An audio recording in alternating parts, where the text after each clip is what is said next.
إن الحمد لله نحمده ونستعينه ونستغفره ونعوذ بالله من شرور أنفسنا ومن سيئات أعمالنا من يهده الله فلا مضل له ومن يضلله فلا هادي له أشهد أن لا إله إلا الله وحده لا شريك له وأشهد أن محمدا عبده ورسوله لا نبي بعده اللهم فصل وسلم وبارك على حبيبك الكريم سيدنا محمد وعلى آله وصحبه أجمعين فيا عباد الله أوصيكم ونفسي بتقوى الله فقد فاز المتقون. Hadirin jamaah sidang Jumat yang dimuliakan Allah Subhanahu wa taala. Puji serta rasa syukur marilah senantiasa kita panjatkan kehadirat Allah Subhanahu wa taala atas segala nikmat yang Allah berikan kepada kita. Salawat teriring salam semoga senantiasa tercurahkan kehadirat baginda Nabi besar Muhammad sallallahu alaihi wasallam beserta para sahabat, keluarga dan para pengikutnya hingga akhir zaman kelak. Marilah kita tingkatkan ketakwaan kita kepada Allah, karena dengan bekal takwa itulah insyaallah kita menjadi golongan orang-orang yang menang baik di dunia maupun di akhirat. Hadirin jamaah sidang Jumat yang dimuliakan Allah Subhanahu wa taala. Salah satu yang telah menjadi ketetapan dari Allah Subhanahu wa taala kepada kita manusia adalah Allah telah menetapkan bahwa Allah akan memberikan ujian-ujian musibahnya kepada kita manusia. Ini digambarkan dalam satu firman-Nya di dalam surah Al-Hadid. Allah Subhanahu wa taala mengatakan, a'udzu billahi minasyaitonir rajim. Ma asaba min musibatin fil ardi wala fi anfusikum illa fi kitabim min qabli an nabra'aha inna dzalika 'ala Allahi yasir. Kata Allah Subhanahu wa taala, apa saja musibah yang terjadi di muka bumi ini, apa saja musibah yang terjadi kepada diri kalian, kata Allah, semua telah menjadi ketetapan dari Allah Subhanahu wa taala sebelum Allah menurunkannya. Sesungguhnya hal itu amatlah mudah buat Allah Subhanahu wa taala. Hadirin jamaah sidang Jumat yang dimuliakan Allah Subhanahu wa taala, ketika manusia ditimpa musibah oleh Allah Subhanahu wa taala, maka mereka berbeda-beda sikap mereka kepada Allah Subhanahu wa taala.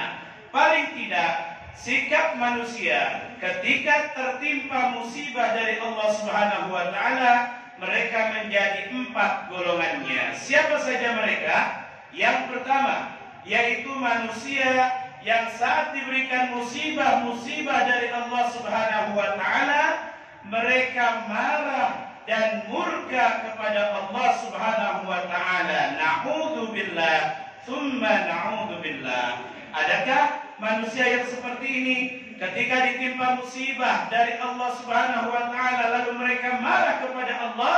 Ternyata ada. Dan ini telah digambarkan oleh Allah di dalam Al-Qur'an. Kita bisa lihat di dalam surah Al-Hajj ayat ke-11 tepatnya. Allah Subhanahu wa taala mengatakan, a'udzu billahi minasyaitonir rajim. Wa minan nasi man ya'budullaha 'ala harf. Fa in asabahu khairun itma'anna bi wa in asabathu fitnatun inqalaba 'ala wajhi khasirat dunya wal akhirah. Dzalika huwal khusranul mubin. Shadaqallahul azim. Apa kata Allah? Dan di antara sebagian manusia, ada di antara antara mereka yang beribadah kepada Allah ala harfin, dengan penuh keraguan. Fa in asabahu khairun itma'anna bih, kalau mereka mendapatkan rezeki itma'anna bihi, hati mereka tenang, mereka rajin ibadah kepada Allah Subhanahu wa ta'ala. Alhamdulillah. Tetapi kata Allah lanjutan ayat ini, wa in asabathu fitnatun, tak kala mereka ditimpa fitnah dan musibah, inqalaba ala wajhi, kembali mereka kepada karakternya yang semula, mereka tinggalkan kembali ibadahnya kepada Allah Subhanahu wa ta'ala. Lihat hadirin, ada ternyata kata Allah kelompok manusia yang saat mendapatkan musibah dari Allah, mereka marah kepada Allah, mereka tinggalkan ibadahnya kepada Allah Subhanahu wa ta'ala. Na'udzubillah, thumma na'udzubillah. Apa balasan Allah buat mereka? Khasirat dunya wal akhirah. Mereka rugi dunia, mereka rugi akhirat. Dzalika huwal khusranul mubin.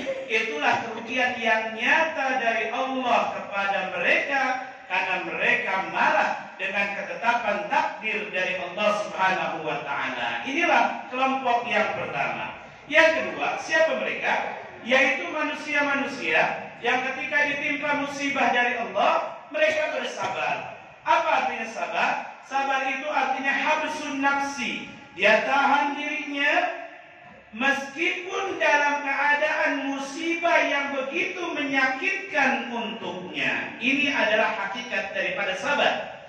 Dia tahan betul-betul. Jangan sampai musibah yang turun kepadanya sehingga dia melakukan sesuatu, mengucapkan sesuatu yang mengundang murka dari Allah Subhanahu wa ta'ala. Meskipun pada hakikatnya dia rasakan sakit dalam keadaan musibahnya. Rasulullah SAW sendiri yang menggambarkan bagaimana yang namanya musibah itu menyakitkan buat kita manusia. Digambarkan oleh Rasulullah SAW dalam sebuah hadis pendeknya, as-sabru diyaun. Sabar itu adalah diya. Apa artinya diya? Diya itu dalam bahasa Arab artinya adalah sinar atau cahaya. Dalam bahasa Arab kita mengenal dua kata. Ada kata diya dan kata nur, yang sama-sama artinya adalah cahaya atau sinar. Lihat bagaimana Allah Subhanahu wa ta'ala membedakan antara dua kata ini, diya dan nur. Allah katakan dalam satu firman-Nya, "Walladzi ja'ala asy-syamsa diya'an wal qamara nura." Ialah Allah yang menciptakan matahari diya, bersinar, wal qamara nura, dan bulan nur, bersinar atau bercahaya. Lihat, saat Allah gunakan kata dia, Allah sematkan untuk makhluknya yang bernama matahari. Pada saat Rasulullah SAW mengungkapkan sabar, Rasulullah SAW katakan, as-sabru diyaun. Sabar itu adalah dia, seperti panasnya sinar matahari. Dari sinilah para ulama mengatakan bahwa di dalam sabar ada rasa sakit, bahwa di dalam sabar ada rasa panas, seperti panasnya matahari menyinari kita. Tetapi orang yang sabar, dia tahan dengan sekuat-kuat tenaganya, sehingga Allah balas kepada mereka. Apa balasannya? Innama yuwaffas sabiruna ajrahum bighairi hisab. Sesungguhnya Allah berikan pahala yang sempurna untuk orang-orang yang sabar tanpa adanya batasan. Inilah kelompok yang kedua, hadirin jamaah yang dimuliakan Allah Subhanahu wa ta'ala. Lalu kita beranjak kepada kelompok yang ketiga. Siapa mereka?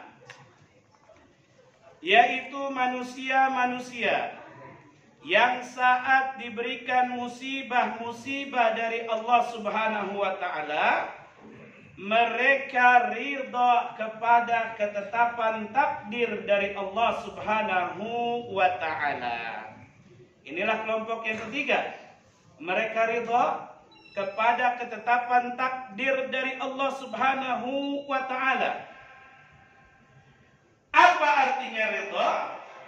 Ridha itu mereka terima musibah yang Allah berikan kepadanya dengan hati yang lapang, dengan hati yang terbuka. Inilah makna daripada ridha, dan inilah yang telah dikerjakan oleh para sahabat-sahabat Nabi, sehingga kita gelari mereka dengan ucapan radhiyallahu anhu. Setiap kita menyebutkan nama para sahabat Nabi, selalu diakhiri dengan ucapan radhiyallahu anhu. Apa artinya? Allah ridha kepadanya. Kenapa para sahabat Nabi mendapatkan ridha dari Allah Subhanahu wa taala? Karena salah satu sebabnya adalah saat mereka ditimpa musibah dari Allah, mereka ridha kepada Allah Subhanahu wa taala. Hadirin, saya ceritakan seorang wanita di zaman Rasulullah SAW yang dia ditimpa musibah dahsyat dari Allah Subhanahu wa taala. Siapa wanita ini? Wanita ini bernama Hindun binti Umayyah. Hindun binti Umayyah ini ditimpa musibah dari Allah Subhanahu wa taala. Apa musibah kepadanya? Suami tercinta meninggal dunia. Yang kedua, meninggalnya karena sebab dibunuh.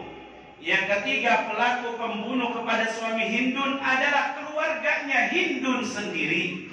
Begitu berat cobaan Allah kepada seorang perempuan bernama Hindun binti Umayyah. Tapi dia ridha kepada ketetapan takdir dari Allah. Dalam musibah yang dia rasakan, dia cuma berdoa kepada Allah dengan doa yang diajarkan oleh Rasulullah SAW. Allahumma jurni fi musibati wa akhlufli khairan minha. Itu doa yang dibaca oleh sahabat perempuan bernama Hindun. Apa artinya? Ya Allah, kasih saya pahala dalam musibah yang saya rasakan, dan gantikan musibah ini dengan yang lebih baik daripadanya. Hadirin, ternyata doa sahabat perempuan bernama Hindun dikabulkan oleh Allah Subhanahu wa taala. Tidak lama berselang selesai daripada masa iddahnya, Hindun mendapatkan suami berikutnya sebagai pengganti daripada suami yang pertama yang telah tiada. Siapa suami Hindun berikutnya ini? Beliau tidak lain dan tidak bukan adalah baginda Rasulullah Sallallahu Alaihi Wasallam. Inilah Hindun binti Umayyah yang dikenal sebagai istri Rasulullah Sallallahu Alaihi Wasallam dengan nama yang terkenal yaitu Ummu Salamah. Begitu ridhonya dia kepada takdir dari Allah berupa musibah-musibah yang Allah berikan kepadanya. Yang terakhir, yang keempat, siapa mereka? Yaitu kelompok manusia yang saat mendapatkan musibah dari Allah Subhanahu wa taala, mereka memuji-muji Allah Subhanahu wa taala. Hadirin, sepintas mungkin ucapan ini agak menggelitik di telinga. Mana mungkin orang-orang yang ketika dapat musibah mereka memuji-muji Allah Subhanahu wa taala? Tidak mungkin. Itu mungkin perkataan kita. Tapi agama ini Rasulullah SAW mengajarkan dalam keadaan musibahnya pun harus tetap memuji-muji Allah Subhanahu wa taala. Karena Rasulullah Sallallahu Alaihi Wasallam bersabda dalam sebuah hadisnya yang diriwayatkan oleh Imam Tirmidzi, Rasulullah mengatakan malaikat pencabut nyawa Israel ketika selesai mencabut nyawa seseorang, maka Israel ini laporan kepada Allah. Begitu Israel bertemu dengan Allah, Allah bertanya kepada Israel, hal qabattum walad abdi, wahai Israel, apakah engkau telah cabut nyawa daripada anak hambaku? Faqala na'am, sudah ya Allah. Hal qabattum thamarata fuadihi, apakah engkau telah cabut nyawa daripada buah hatinya? Sudah ya Allah. Lihat, Allah tanya kepada malaikat Israel, mada qala abdi, wahai Israel, apa yang dikatakan oleh hambaku keluarganya? Israel melaporkan, hamidaka ya Rabb wastarja'a, ya Allah, satu keluarga ini mereka memujimu ya Allah, lalu mereka ikuti pujian kepadamu dengan ucapan istirja. Apa itu istirja? Inna lillahi wa inna ilaihi raji'un. Apa kata Allah Subhanahu wa taala? Ibni lahum baitan fil jannah wa sammuhu baital hamdi. Bangunkan untuk mereka satu istana yang megah di dalam surga. Kasih nama istana tersebut dengan nama istana terpuji. Kenapa mereka mendapatkan istana terpuji? Karena saat mereka dapat musibah dari Allah, mereka senantiasa memuji-muji Allah Subhanahu wa taala. Hadirin, musibah tidak akan pernah lepas dari kita. Selama kita hidup, musibah akan datang silih berganti. Ketika musibah terjadi, Silahkan introspeksi diri, berada di kelompok mana kita berada. Mudah-mudahan bukan di kelompok pertama yang marah kepada Allah, minimal di kelompok yang sabar, atau bahkan kelompok yang ridha, atau bahkan kelompok yang memuji-muji Allah Subhanahu wa Ta'ala di dalam keadaan musibahnya. Mudah-mudahan khutbah singkat ini bermanfaat. Barakallahu li wa lakum fil Qur'anil Karim wa nafa'ani wa iyyakum bima fihi minal ayati wa dzikril hakim. Aqulu qawli hadza wa astaghfirullah li wa lakum wa lisairil muslimina wal muslimat min kulli dhanb fastaghfiruhu innahu huwal ghafurur rahim.